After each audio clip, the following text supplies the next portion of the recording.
Welcome to the CDOT Utilities Process Management course.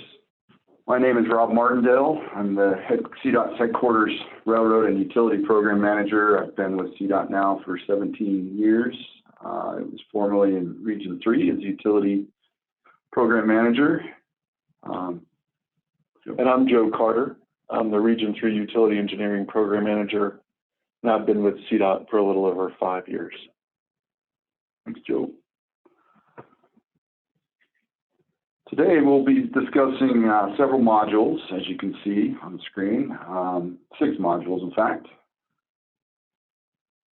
Covering the 5 phases of our process, from planning phase, design phase, DSR to FIR, design phase FIR to FOR, design phase pre-construction at 90% PS&E, and then module 6 is construction phase. Thanks, Joe. At the end of the course, you should be able to explain how the utility process management works in combination with utility coordination. Also, you'll see throughout the slide deck, it'll be color coordinated as UC, abbreviated UC, and color coordinated as blue, along with subsurface utility engineering in red, or SU, and construction management in green. So these are the key, 3 key components that will be integrated throughout the process management and how the 3 work together to explain the overall utility process at CDOT. Also, we would like at the end of this course to be able to relate the background and history of SU, explain the role of the utility coordination process throughout the project design and construction phases, recognize the difference between a traditional coordination process and one that is more collaborative, identify the advantages of the new process and the issues it intended to address, articulate the overall concepts of assessing and managing risks, critical path, and developing effective work plans. Recognize the importance of obtaining accurate data using tools such as Subsurface Utility Engineering, or SU. And finally, understand a work plan and how to improve the quality of relocation documents.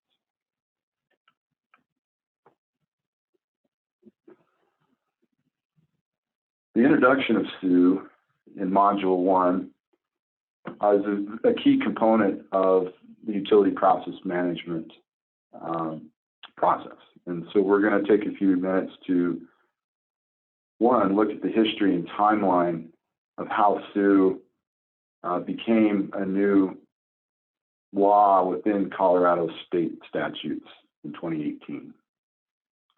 So back in 2015, the Pipeline and Hazardous Material Safety Administration, or PHMSA, identified that CDOT, or Colorado, and it's not CDOT in general, but Colorado did not have the proper one-call laws in place to enforce utility companies to provide accurate locates on facilities when called upon for excavation. And so there was a push by CCA and key stakeholders to work to draft legislation to create a true one-call system and create more accountability for all parties.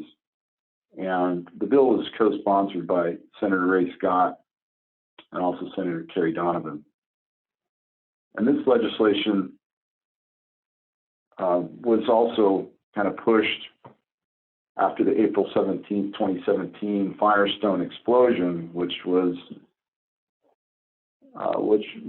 because of an old gas line that wasn't marked and didn't have a lot of information on it, and eventually was damaged and led to this explosion at this residence, which was bad. So it then pushed the legislation a little faster into House bill that ultimately became C.R.S.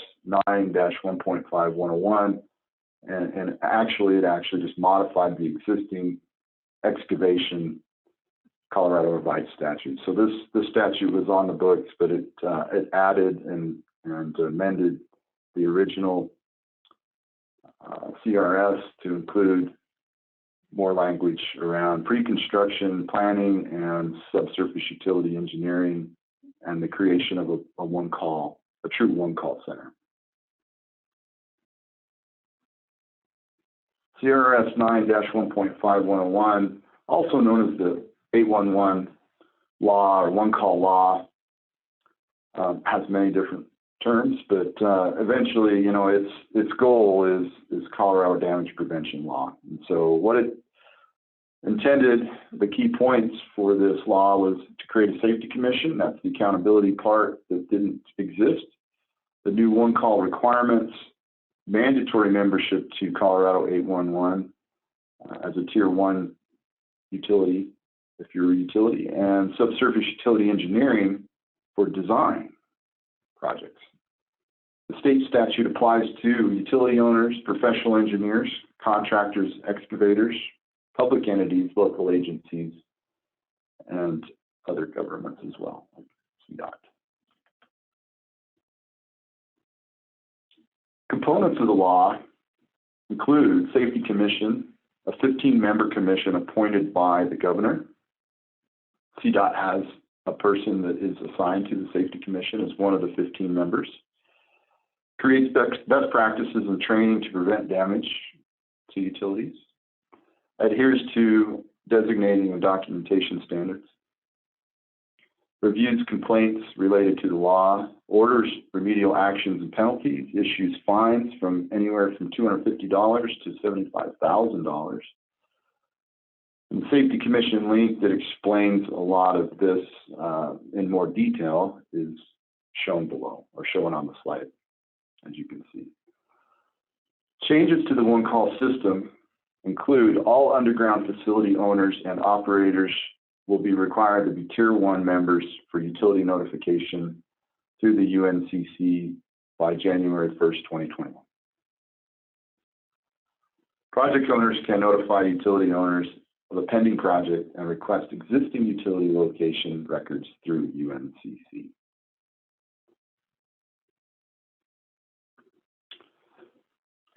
So subsurface utility engineering, big changes with that in the CDOT world. Although utility investigations, which use a comprehensive geophysical search for known and unknown utilities, integration of the results of the geophysics with existing records and physical evidence, conveying the results in risk-based depiction, test totals are only provided where needed. Data is transmitted to the design engineer with enough time for engineers to make good and informed design decisions. Very key piece of why SUE is extremely important for our agency. Because historically we have had engineers designing projects without good utility information, good existing utility information, and it creates conflicts that maybe could have been avoided. So we'll discuss more of that here in the next few slides. So performed under the direct responsible charge, the licensed professional engineer with training and working knowledge of surface geophysics, engineering, surveying, utility construction, and design principles, utility conflict identification resolution, and utility risks as they pertain to the project. And so this is an important piece as well, is that a licensed PE must have training in all these areas in order to certify subsurface utility engineering deliverable or plan set. Required when the following conditions exist. So when is a SUE required project mandatory for CDOT? The following criteria. So a project that involves construction contract with a public entity. The project is primarily horizontal construction, not buildings. Excavation exceeds 2 feet in depth and contiguous 1,000 square feet or involves any utility boring. Project is designed by a professional engineer. So when all four of these conditions are present in a project, subsurface utility engineering required project, or SURP, as Joe likes to call it, will be at the project owner's expense and will meet or exceed the American Society of Civil Engineering Standard 38 standard. And so this is important. This is new to CDOT since this law became effective in August of 2018, that our projects must meet the four criteria as explained, and then it's at the owner's expense, at CDOT's expense, and then the standards through ASCE 38 moving forward. And we'll talk about this a little bit more as we get further into this module, but it's important to note that you should run your project through this litmus test, these four criteria, to see if they exist very, very early on. So you can identify if your project is a SUE required project or not. It's a very good point, Joe, and we will point out projects that include SUE as we move forward. We'll show examples. But again, keep in mind, down at the bottom of your screen, you will see the notation and the color coding for the discipline that applies to specific slides. So in this case, subsurface utility engineering only. If it were a utility coordination effort, you would see that as well in there, but it's, again, just a SUE effort at this point. So expanding on ASCE 38 standard guidelines, because it's very important how it relates to SUE. The standard must address how utility information can be obtained, what technologies are available to obtain that information, and how that information can be conveyed to the end users. The intent: present a system of classifying the quality of data associated with existing subsurface utilities. Reduce risk by improving the reliability of the information on existing subsurface utilities in a defined manner. Serve as a reference or part of a specification to assist engineers, project and utility owners, and contractors in understanding the classification of the quality of utility data. Right, and I think that's a good point to reiterate, Rob, is the intent. That system of classification, the risk reduction, and the reference are all key to the intent of the ASCE 38 Standard Guideline. And it's very important for engineers working on project, design engineers, and even construction engineers to understand the quality levels that are identified on the right-hand side of the slide. As CDOT builds plans, utility plans, the quality levels will start to show up on the plans, and understanding what each quality level means will help discern the accuracy of position or the reliability of the position that you're looking at on your plan. So for example, quality level D, most basic existing records, verbal locations, or just an 811 locate.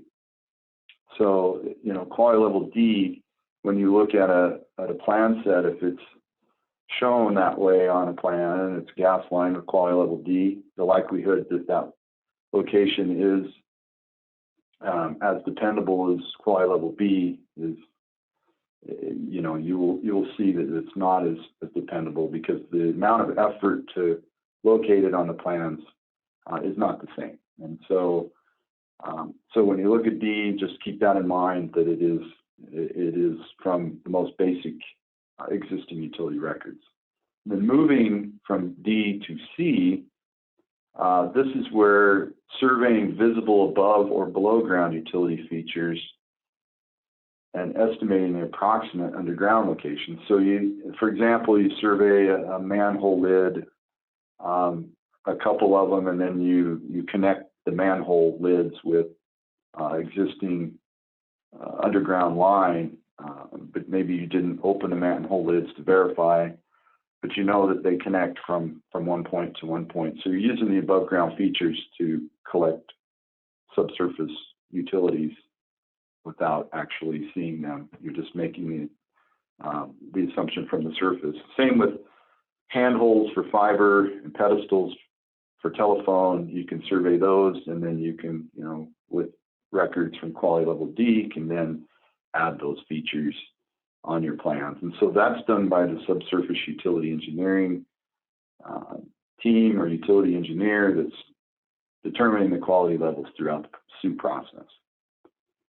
The quality level B designation is much more involved. So you're using D and C to then use more advanced techniques, including geophysical methods, to determine the existence and having the ability to reproduce the horizontal position at a higher confidence.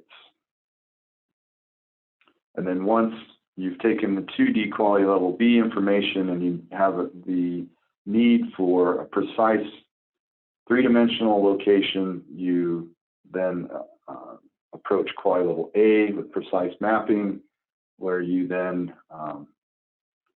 locate the three-dimensional missing piece, which is the elevation of the actual utility, also known as a test hole. I like to look at these quality level designations as quality level D, least reliable, least precise, most risk, to quality level A, most reliable, most precise, least risk. So if you consider those when you're looking at data, get a better idea of what, I guess, the accuracy and precision of the data that you're looking at. No, that's a good point, Joe. Yeah, it's extremely important to understand the risk level as well. So if you associate quality level D with a higher risk of being in the wrong location or not as accurate as quality level B, and so if you quickly learn by visually seeing that quality level B has been assigned to a utility and understand that that horizontal position is much more precise and accurate than D, then that's probably the best takeaway you can get from this. Also, we have a handout that goes into much more detail. Module 1, handout 1, it's also known as the ASCE 38 handout. So make sure that at some point you take a look at the handout 1 information so that you can look at the quality levels in more detail, because again, this is one of those subsurface utility engineering pieces that everybody should have a good handle on as we move forward, because quality levels are definitely very much part of the utility process management training. Precision and reliability of SUE, information. So the precision and reliability of underground information both increase from quality level D to quality level A, and that's what Joe is emphasizing. You start least precise D and move to the most precise and accurate quality level A. Of course, there's a cost of obtaining utility data that will increase from D to A, as you can imagine. If you spend less time looking for utilities, then it's going to be less accurate, and the more you spend, the better the quality is. And so keep that in mind. We'll explain scopes of work later, and we'll also explain when quality level D might be okay and when you should increase the amount of spending to achieve quality level A later on. Once utilities are depicted on a plan set or in a GIS database according to their achieved utility quality levels, the data can be used for utility conflict identification, relocation versus amended design element considerations. And we'll get into that a little later when it comes to avoidance, accommodating utilities or relocation. Areas of further investigation. Where do we need to spend more time and money to look for things that we should? Utility coordination functions, very much intertwined, is the utility coordination functions with data and quality of it. And then also damage prevention later on during construction. Risk assessment via project elements and assignment of utility quality level is a major component of SUE. I think we've emphasized that quite a bit, Joe. Yeah. Now, you had mentioned something here that I wanted to at least take note of. Not only does the legislation mandate the quality level of investigation you have to do for a SUE required project, but under the third bullet point, you can see that Rob noted that utilities are depicted on a plan set on a GIS database. That's also part of the legislation. If you read it closely, the depiction of those utilities are mandated as well. Yeah, good point. The utility coordination, as I emphasized earlier on in the introduction, utility coordination in blue is a high priority during planning to have utility coordination, whether it's internal staff or external staff, doesn't matter, but utility coordination is a function of the utility process management program. And that function is to share general project description and schedule, ask utility companies about what are their existing utilities, what are those records that they do have.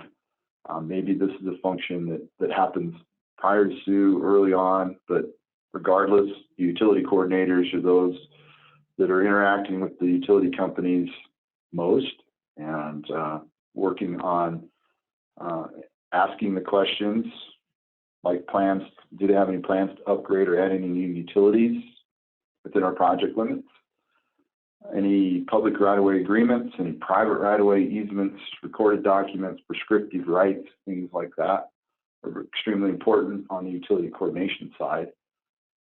Opportunities under utility coordination include, assisting with the SUE engineering notification research request that's required under the state statute 9-1.5102.68.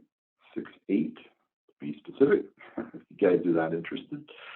Utility task force meetings are extremely important to lead those meetings and present the utility project and how it relates to the CDOT project and how it affects the utility companies themselves and what SUE information we do have.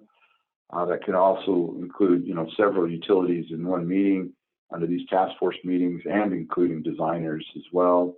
So the task force meetings include a large group, whereas sometimes the utility coordinators would break off and have one-on-one meetings with utility companies just to specifically talk about the specific impacts to the utility company, relocations, or what are the options to avoid other utilities or accommodate the utilities within the project limits, schedule any site visits with the utility owners, create any story staking, which means showing the utility companies major improvements on the ground that CDOT's planning. Maybe it's a large box culvert or a new bridge or whatever it might be, new abutments in the area of their utilities. So just trying to give the utility the story of our new improvements that may impact their existing facilities and how they may impact those existing utilities. And then, of course, just having a plan review, page flip, going through the plans to keep the utility companies up to speed at various milestones throughout the process. And another thing to note here is that we've jumped from a SUE process to a utility coordination process, and these are two of the three legs of the utility process management stool, if you will. So think of utility coordination as running parallel and in support of the SUE process. In some ways, it marries itself with the SUE process. In other ways, it's completely independent. So just a good point to note at this time. Yeah, and that's a good comment, Joe. And I think that's, you know, again, when you guys look at the bottom of our slides, we've tried to emphasize where a discipline stands alone. In this example, utility coordination in blue. And when utility coordination and SUE become, when they cross paths, so to speak, we'll emphasize that. At the bottom, you'll see SUE and utility coordination identified. And there'll be some of those in the near future. So under the utility coordination and the communication with their internal and external stakeholders, it's critical that utility coordination builds relationships through clear and consistent communication throughout design and construction, communicating expectations about cost and responsibilities. So that's a good example. For a good example of that, it's, you know, it could be CDOT's cost and expectation to move a utility that we have to pay for, or on the flip side, it could be the utility that's responsible to pay for something based on their situation. But it's just the utility coordination team's requirement to make sure that everybody understands where they are in that expectation of cost and responsibility, so that there's not, you know, there's not a surprise later on through the process when somebody's identified to move or to pay for relocation. Schedule requirements for clearances and outages, utility relocation schedule versus project schedule, very key bullet point here, because schedule is so critical, and having clear communication with internal CDOT engineers, designers, and construction staff, also bringing that to the utility companies and what our schedule is for construction versus the utility company schedule for relocation is a critical piece to the schedule, and that must be conveyed between the external and external stakeholders. And then having a trusted partnership between CDOT staff and the utility company is certainly important.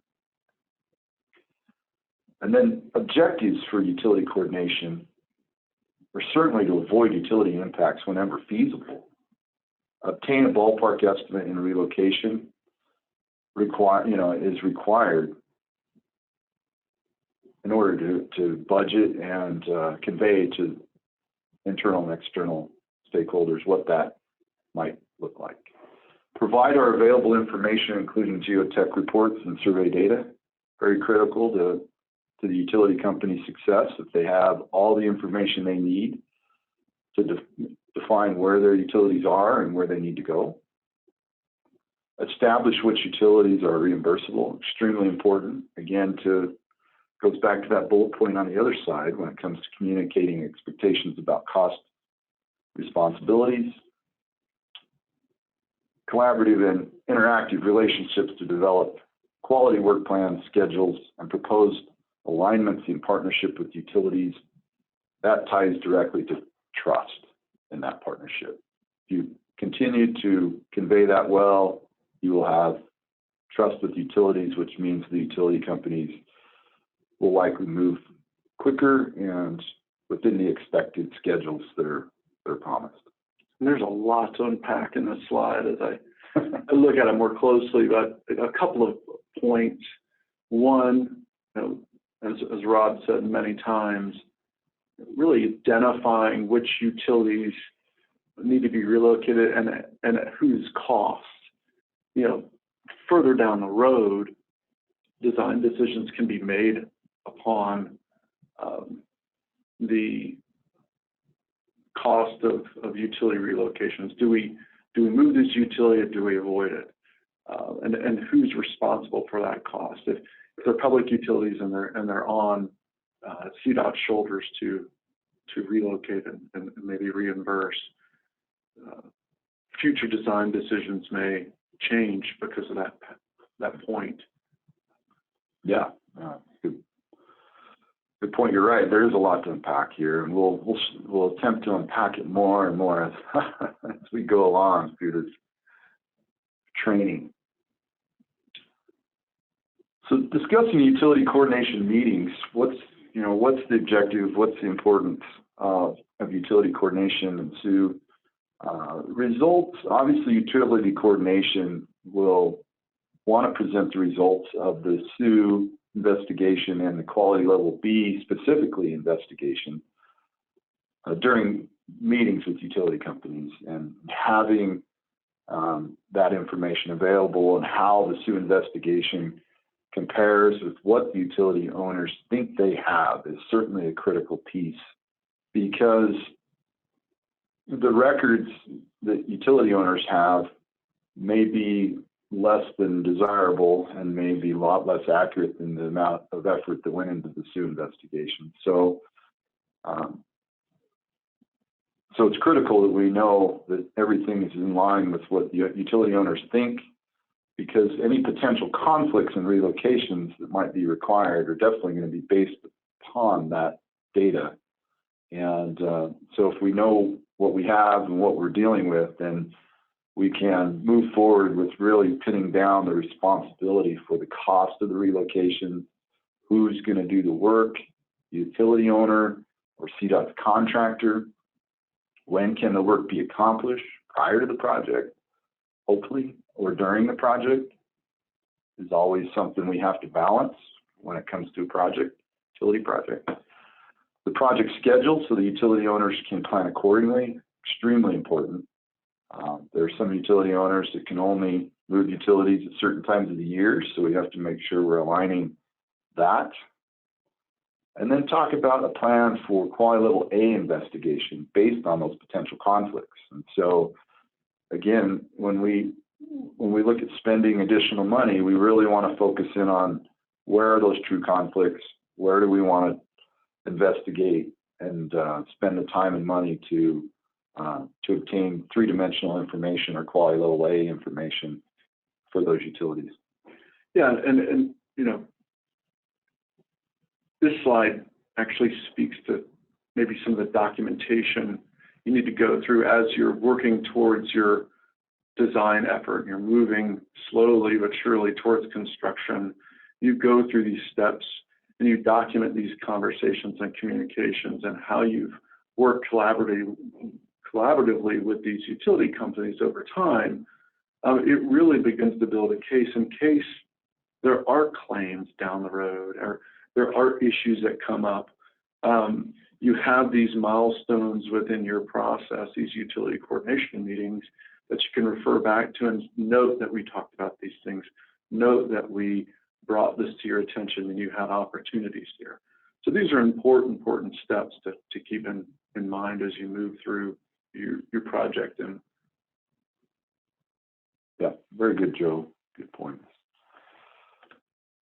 So again, utility coordination continues here, and the portion that we're focusing on here is asking the right questions and making sure the communication that we spoke about earlier with the utility coordination emphasizes with utility companies is well documented. And for example, we have this handout number 2, which is the utility owner's question checklist.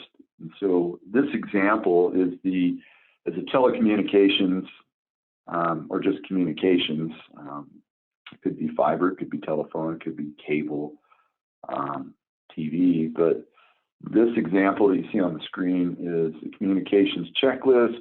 It assists our utility coordination teams, whether it's the CDOT utility coordination team or consultant-based team, allows them to have this checklist in front of them to ask questions to the utility companies that are extremely important in developing, one, the relationship with the utility company, but it also provides, again, the questions that we feel are the most important to ask those utility companies.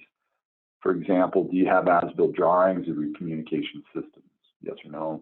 Do you provide cable service, telephone service, internet service, just so on, size of conduits and how many conduits and everything that if you're not familiar with asking all these questions, then this is certainly a good help tool that will allow you to ask every question that needs to be asked before you leave a meeting, and then it helps you gather that information and move forward with the next part of the investigation.